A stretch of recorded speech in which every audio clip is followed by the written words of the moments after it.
ఇక వివరాల్లోకి వెళ్తే పబ్లిసిటీ కోసమే తెలంగాణ ఎమ్మెల్యేలు తమ అధినేత రాష్ట్ర ఉప ముఖ్యమంత్రి పవన్ కళ్యాణ్పై విమర్శలు చేస్తున్నారని APSRTC Vijayawada zonal chairman Eluru నియోజకవర్గ జనసేన పార్టీ ఇన్ఛార్జి రెడ్డి అప్పలనాయుడు ధ్వజమెత్తారు. రాష్ట్ర ఉప ముఖ్యమంత్రి జనసేన పార్టీ అధినేత పవన్ కళ్యాణ్పై హైదరాబాద్ కేంద్రంగా కొందరు కాంగ్రెస్ ఎమ్మెల్యేలు విశ్లేషకులు చేసిన వ్యాఖ్యలను ఏలూరు జనసేన పార్టీ తీవ్రంగా ఖండిస్తున్నట్లు ఆయన తెలిపారు. ఈ సందర్భంగా శనివారం ఏలూరు జనసేన పార్టీ కార్యాలయంలో ఏర్పాటు చేసిన మీడియా సమావేశంలో రెడ్డి అప్పలనాయుడు మాట్లాడుతూ తెలంగాణ మరియు ఆంధ్రప్రదేశ్ రాష్ట్రాలకు ఎలాంటి ఆపద వచ్చినా కోట్లాది రూపాయల విరాళాలు అందిస్తూ వారి సంక్షేమం కోసం నిరంతరం కృషి చేస్తున్న నాయకుడు పవన్ కళ్యాణ్ అని అన్నారు. అలాంటి వ్యక్తిపై కొంతమంది కాంగ్రెస్ ఎమ్మెల్యేలు విశ్లేషకులు ప్రాంతీయ విద్వేషాలను రెచ్చగొట్టే విధంగా మాట్లాడడం బాధాకరమని పేర్కొన్నారు. పవన్ కళ్యాణ్ ఎప్పుడు తెలంగాణ ప్రజలను తెలంగాణ ఉద్యమ స్ఫూర్తిని గౌరవిస్తారని అన్నారు. ప్రొఫెసర్ నాగేశ్వర్పై కూడా కేసులు వద్దని పవన్ కళ్యాణ్ చెప్పారని అన్నారు. సీఎం రేవంత్ రెడ్డి జోక్యం చేసుకుని కాంగ్రెస్ ఎమ్మెల్యేలతో క్షమాపణ చెప్పించాలని ఆయన డిమాండ్ చేశారు. ప్రజాస్వామ్యంలో భావ ప్రకటన స్వేచ్ఛ ప్రతి ఒక్కరికి ఉన్నప్పటికీ వ్యక్తిగత దోషంలో అవమానకర వ్యాఖ్యలు చేయడం సమంజసం కాదన్నారు. జరిగిన విషయాలకు వాస్తవాలకు మించి ఊహాగానాలు జోడించి ప్రచారం చేయడం బాధ్యతారాహిత్యమని పేర్కొన్నారు. సామాజిక బాధ్యతతో వ్యవహరించాల్సిన వ్యక్తులు అనవసర వ్యాఖ్యలతో సమాజంలో విభేదాలు సృష్టించకూడదని రెడ్డి అప్పలనాయుడు మండిపడ్డారు. సమాజంలో ప్రాంతీయ విద్వేషాలు రెచ్చగొట్టే ప్రయత్నాలు మానుకుని బాధ్యతాయుతంగా వ్యవహరించాలని ఆయన సూచించారు. మీడియా సమావేశంలో రాష్ట్ర కమ్మ కార్పొరేషన్ డైరెక్టర్ కావూరి వాణిశ్రీ, రాష్ట్ర చేనేత కార్యదర్శి దోనేపూడి లోవరాజు, మాజీ డిప్యూటీ మేయర్ సిరిపిల్లేరు శివరామకృష్ణ ప్రసాద్, జిల్లా కార్యదర్శి కస్తూరి సాయి తేజస్విని, నగర అధ్యక్షులు వీరంకి పండు, గౌరవ అధ్యక్షులు నగిరెడ్డి కాశీనరేష్, నాయకులు రెడ్డి గౌరీశంకర్, బోండా రామనాయుడు, ఎట్రించి ధర్మేంద్ర, బొత్స మధు, సోషల్ సర్వీస్ మురళి, నూకల సాయి, కొండల ప్రసాద్, జనసేన రవి, పెరుమాళ్ల జనార్దన్ రావు, వన్ టౌన్ మహిళా కార్యదర్శి వెలగ గాయత్రి తదితరులు పాల్గొన్నారు. తెలంగాణలో అల్చర్ చేస్తున్నటువంటి ప్రొఫెసర్ నాగేశ్వరరావు గారి యొక్క వ్యాఖ్యలపై గతంలో కూడా ప్రెస్ మీట్ పెట్టాం. నాగేశ్వరరావు గారు కూడా ఒక మేధావి వర్గానికి సంబంధించినటువంటి రాజకీయ దేశ విషయాలపై విశ్లేషణ చేసేటువంటి ఒక ఉన్నతమైనటువంటి వ్యక్తి. ఆ రకంగా చేయటం భావ్యం కాదని చెప్పేసి కూడా గతంలో మేము చెప్పడం జరిగింది.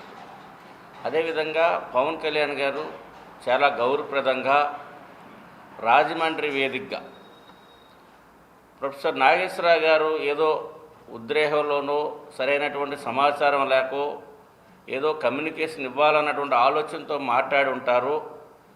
ఆయన యొక్క వ్యాఖ్యలను ఆయన కూడా ఉపసంహరించుకున్నారు.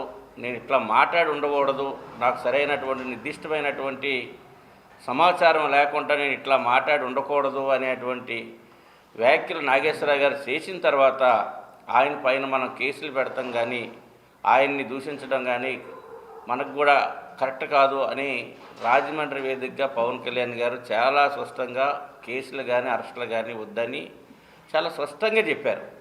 విమర్శలు అది సభ్య సమాజం యాక్సెప్ట్ చేసేటువంటిది కాదు, సహించేటువంటి కాదు. అట్లాంటి వ్యాఖ్యలు చేస్తూ ఉన్నారు. దీంట్లో తగుదనమ్మా అని కాంగ్రెస్ పార్టీ, తెలంగాణలో ఉన్నటువంటి కాంగ్రెస్ పార్టీ శాసనసభ్యులు మందుల శామ్యుల్ గారు, అదేవిధంగా అనిరుద్ రెడ్డి, ఇట్లాంటి వాళ్ళు అసలు పవన్ కళ్యాణ్ గారి పేరు ఎత్తడానికే వారి స్థాయి లేనటువంటి వ్యక్తులు. అక్కడ జనసేన పార్టీ తెలంగాణలో మొన్న సభ్యత్వ కార్యక్రమాల నమోదులో దాదాపు 4 లక్షల మంది సభ్యులుగా చేరారు. పవన్ కళ్యాణ్ గారి జనసేన పార్టీ తెలంగాణలో బలపడితే మన కుర్చీకి ప్రమాదం అనేటువంటి కాంగ్రెస్ పార్టీ భావిస్తుందా, లేక ముఖ్యమంత్రి రేవంత్ రెడ్డి గారు భావిస్తూ ఉన్నారా? ఆ ఒక్క కోణంలో వారి ఎమ్మెల్యేలతో మాట్లాడిస్తూ ఉన్నారా అనేది మనకి అర్థమవుతూ ఉంది. దానికి పవన్ కళ్యాణ్ గారు ఇల్లును ముట్టడిస్తాం, వారు ఆంధ్రప్రదేశ్లో ఉండాలి కదా, తెలంగాణలో వాళ్ళకేం పని? ఎన్నో సందర్భాల్లో పవన్ కళ్యాణ్ గారు తెలంగాణలో ఉన్నటువంటి ప్రజల యొక్క తిరుగుబాటు కానీ పోరాట పట్టుమని కానీ అనేక సందర్భాల్లో కొనియాడారు. వారు అక్కడ సినీ ఇండస్ట్రీలుగా ఇవాళేదో డిప్యూటీ సీఎం అయిన తర్వాత జనసేన పార్టీ అయిన తర్వాత తెలంగాణ హైదరాబాద్లో కాపురం ఉంటలా. చెన్నై నుంచి వచ్చిన తర్వాత హైదరాబాద్లో ఉంటున్నారు వాళ్ళు. ఈ రోజున ఆంధ్ర పోలీసు ఎవరు రావడానికి తెలంగాణ అంటే ఇది భారతదేశంలో ఉన్నటువంటి పౌరులందరూ కూడా భారతదేశంలో ఉన్నటువంటి ఏ ప్రాంతానికైనటువంటి వెళ్ళేటువంటి స్వేచ్ఛ హక్కు అంతా కూడా ఉంది. ఇదేదో పాకిస్తాన్ ఇండియా బార్డర్స్ కాదు. ఇది చట్టసభల మీద ప్రమాణం చేసి ఎమ్మెల్యేలుగా ఎన్నికైనటువంటి విజ్ఞత లేనటువంటి శాసనసభ్యులకు అర్థం కావాలి. పవన్ కళ్యాణ్ గారిని అరే అంటాం, ఒరే అంటాం, ఆడేవడం అంటాం, ఈడేవడంటాం, ఇంకా కొంతమంది చెప్పులు చూపించడం, లేదు ఇల్లులు ముట్టడిస్తాం, ఇంటి నుంచి బయటికి రానేమో, లేదు హైదరాబాద్ రానేమో. ప్రొఫెసర్ నాగేశ్వరరావు గారు ఆయన ఎంతో అనుభవం ఉన్నటువంటి వ్యక్తి ఈ యొక్క విషయాన్ని ఈ స్టోరీని మొదలుపెట్టారు కనుక ఆయనే ముగించాలా. ఈరోజు ఎవడో లెగలేనటువంటి వాళ్ళందరూ వచ్చి మద్దతు అంటారు. ఇది జనసేన పార్టీ నాయకులు, జన సైనికులు, వీర మహిళలు, మెగా ఫ్యామిలీ అభిమానుల యొక్క ఆగ్రహానికి గురవ్వక ముందే హైదరాబాద్లో ఆంధ్ర వాళ్ళు ఇతర ప్రాంతాల నుంచి వచ్చినటువంటి 65-70% ఉన్నారు. వాళ్ళు ఎవరో లేకపోతే మీరు అడుక్కు తింటాం ఎక్కడ. ఇవాళ వీళ్ళందరూ కూడా వచ్చి మీకు ఆదాయ వనరులు ఇస్తున్నామన్నారు.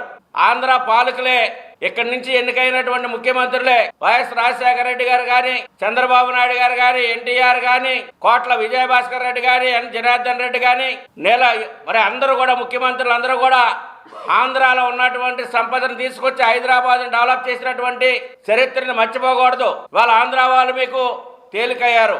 ఆంధ్ర సంపదనంతా తీసుకొచ్చి హైదరాబాద్లో పెట్టి ఆంధ్రాకి ద్రోహం చేసినటువంటి గత ముఖ్యమంత్రులు అందరూ కూడాను. మరి ఈ రోజున పవన్ కళ్యాణ్ గారు ఈ 2 సంవత్సరాల్లో ఆంధ్రప్రదేశ్లో ఉన్నటువంటి గ్రామ పంచాయతీల్లో మెరుగైనటువంటి వసతులు కల్పిస్తూ రోడ్లు కానీ, డ్రైనేజీ కానీ, వాటర్ సిస్టమ్ కానీ, పంచాయతీ పరిపాలన మార్పులు కానీ, మరి గణనీయమైనటువంటి మార్పులు తీసుకొచ్చి కేంద్ర గవర్నమెంట్ నుంచి రావాల్సినటువంటి నిధులన్నీ కూడా తీసుకొచ్చి ఇవాళ జలజీవన ద్వారా అనేక ప్రాంతాల్లో ఎక్కడా కూడా వాటర్ లేనటువంటి ప్రాంతాలకు మంచినీటి సౌకర్యం కల్పిస్తూ, గిరిజన గ్రామాలని రోడ్లు లేనటువంటి గిరిజన గ్రామాలకి రోడ్లు వేస్తూ, గిరిజనులకి కరెంట్ అంటే తెలియనటువంటి వాళ్ళకి కరెంటులు కల్పిస్తూ, ఎలక్ట్రికల్ సౌకర్యం కల్పిస్తూ, వాటర్ సౌకర్యం కల్పిస్తూ, మెడికల్ సౌకర్యం కల్పిస్తూ అనేక మంచి కార్యక్రమాలు చేస్తున్నటువంటి పవన్ కళ్యాణ్ గారిని నిందించడానికి మీకు ఏ రకమైనటువంటి రైట్ ఉంది? పవన్ కళ్యాణ్ గారి మీద మీరు ఆరోపణలు చేయడానికి మీకు ఉన్నటువంటి వ్యక్తిగత హోదా ఏముంది? మీరందరూ కూడా జోబిలు కొట్టేటువంటి టైప్ మీరంతా కూడాను, కన్నాలు వేసేవాళ్ళు మీరందరూ. ఇవాళ పవన్ కళ్యాణ్ గారిని విమర్శించేటువంటి స్థాయి మీద పవన్ కళ్యాణ్ గారిని విమర్శించి మన పెద్దోళ్ళు అవుదాం అనుకుంటే కరెక్ట్ కాదు. మీ వ్యక్తిగతంగా మీరు కష్టపడండి, పనిచేయండి, అభివృద్ధి పరచండి, ప్రజల యొక్క మన్నలు పొందండి. అంతేగాని ఎవరో ఒక లీడర్ని విమర్శించి వారిని టార్గెట్ చేసి మనం ఎదుగుదామంటే భూస్థాపం అయిపోతారు. ఇప్పటికైనా రేవంత్ రెడ్డి గారు గ్రహించి మీ ఎమ్మెల్యేలను కట్టడి చేయండి, వాళ్ళతో వాళ్ళ వ్యాఖ్యలను వెనక్కి తీసుకొని క్షమాపణ చెప్పించాలని చెప్పేసి డిమాండ్ చేస్తా ఉన్నాం.